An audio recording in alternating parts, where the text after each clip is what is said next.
মাহমুদুল্লাহ রিয়াদের উচিত টি-20 ক্রিকেট থেকে অবসর নেওয়া। তিনি টেস্টে অবসর নিয়েছেন, আসলে তিনি কি বুদ্ধি টেস্টে অবসর নিয়েছেন তা তিনি ভালো জানেন। বা টি-20 ক্রিকেটে তার যে পারফরমেন্স দেখলাম টি-20 বিশ্বকাপে, এইরকম পারফরমেন্স দেখার পরে সত্যি কথা বলতে আমি নিজেও একসময় মাহমুদুল্লাহকে দলে চেয়ে অনেক পোস্ট করেছি, অনেক ভিডিওতে কথা বলেছি আমি যে মাহমুদুল্লাহকে দলে দরকার। বাট এই টি-20 বিশ্বকাপটা দেখার পরে আমার কাছে মনে হয়েছে যে সত্যি সত্যি মাহমুদুল্লাহ রিয়াদের বয়স হয়েছে এবং তিনি টি-20 খেলার মতো, টি-20 খেলার জন্য যে যোগ্যতার প্রয়োজন হয়, যে ফিটনেসের প্রয়োজন হয়, সেই কোনোটাই মাহমুদুল্লাহ রিয়াদের মধ্যে আর নেই। আফগানিস্তানের সঙ্গে সুপার 8-এর যে শেষ ম্যাচটা বাংলাদেশ দল খেললো, এইখানে বাংলাদেশের হারের পেছনে আপনি অনেক কারণ খুঁজে পাবেন, বাট তার মধ্যে অন্যতম একটা কারণ হচ্ছে মাহমুদুল্লাহ রিয়াদের, তিনি ফিনিশারের ভূমিকা 7 নম্বর পজিশনে ব্যাটিংয়ে নেমেছিলেন, মানে তার রোলটা ছিল ফিনিশারের। বাট আলটিমেটলি তিনি 9 বল খেলে 6 রান করেছেন। তিনি আসলে যেভাবে যে অ্যাপ্রোচ নিয়ে মাঠে নেমেছেন, যেভাবে বল ডট দিয়েছেন, যেভাবে খেলেছেন এবং যেভাবে আউট হয়েছেন, এই সব কিছু দেখার পরে মানে একটাই প্রশ্ন, সেটা হচ্ছে যে আসলে কি মাহমুদুল্লাহ রিয়াদ ফিনিশারের রোলটা প্লে করতে পেরেছেন? তিনি ফিনিশারের ভূমিকায় কতটা সফল? তিনি আসলে কোন অ্যাপ্রোচ নিয়ে মাঠে নেমেছিলেন?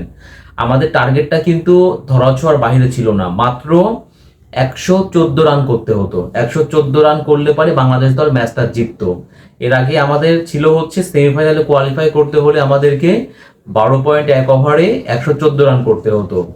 সো বাংলাদেশ তারা সেমিফাইনালে কোয়ালিফাই করার জন্য খেলেনি, বরঞ্চ তারা ম্যাচটা খেলেছে জয়ের জন্য খেলেছিল। আলটিমেটলি আমার কাছে খেলা দেখে মনে হয়েছে বাংলাদেশ জয়ের জন্য খেলেনি 12.1 ওভার পার হওয়ার পরে।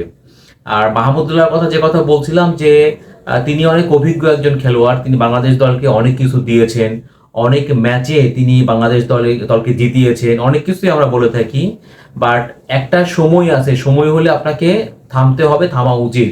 সো মাহমুদুল্লাহ রিয়াদ কিন্তু সে সময়টা অলরেডি তিনি পার করে ফেলেছেন। তার যদি আমরা বয়সটা আমরা দেখি, তার যদি আমরা ফিটনেসটা আমরা দেখি, এবং টি-20 খেলাটা তরুণদের খেলা। এখানে যখন একটা খেলোয়াড়ের বয়স হয়ে যায়, যখন তার ফিটনেসে সমস্যা থাকে, স্কিলে সমস্যা থাকে, তখন কিন্তু তার সঙ্গে টি-20 ক্রিকেটটা আর যায় না। সো আমাদের খেলোয়াড়দের মধ্যে সবচেয়ে বড় একটা সমস্যা, তাদের কোথায় থামতে হবে, কখন অবসর নিতে হবে, এই জিনিসটা তারা জানেন না এবং তারা কন্টিনিউ ম্যাচের পর ম্যাচ খেলে যেতে চান দলের হয়ে ইন্টারন্যাশনাল ক্রিকেটে।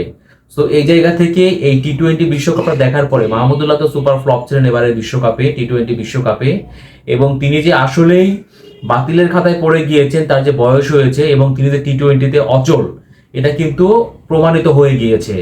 তো আমার মনে হয় মাহমুদুল্লাহর এখন নিজ থেকে সিদ্ধান্ত নেওয়া উচিত যে সময় হয়েছে তরুণদের, নতুনদেরকে সুযোগ দেওয়ার। এই জায়গাটা আঁকড়ে ধরে থাকার আর কিন্তু কোনো মানে হয় না, কারণ মাহমুদুল্লাহর একটা সম্মান আছে, যেহেতু তিনি দেশকে অনেক কিছু দিয়েছেন।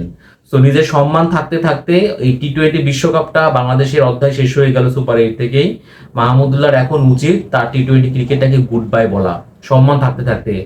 আজকে তিনি যেভাবে ব্যাটিং করেছেন, ফিনিশারের ভূমিকায় নেমে তিনি যে রোলটা প্লে করেছেন, তাকে নিয়ে যে পরিমাণ সমালোচনা শুরু হয়ে গিয়েছে, যদি মাহমুদুল্লাহ রিয়াদ এর পরেও টি-20 ক্রিকেট থেকে অবসর না নেন, তাহলে পারে তার যে সম্মানটুকু ছিল সেই সম্মানটা তিনি কিন্তু হারিয়ে ফেলবেন।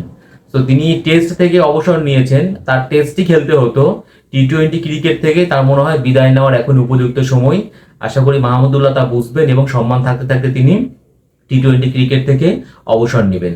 যদি অবসর না নেন তাহলে পারে তার কিন্তু এই এই যে যে সম্মানটা, মানুষ যে তাকে সম্মানটা করে, এই সম্মানটা তিনি কিন্তু হারিয়ে ফেলবেন।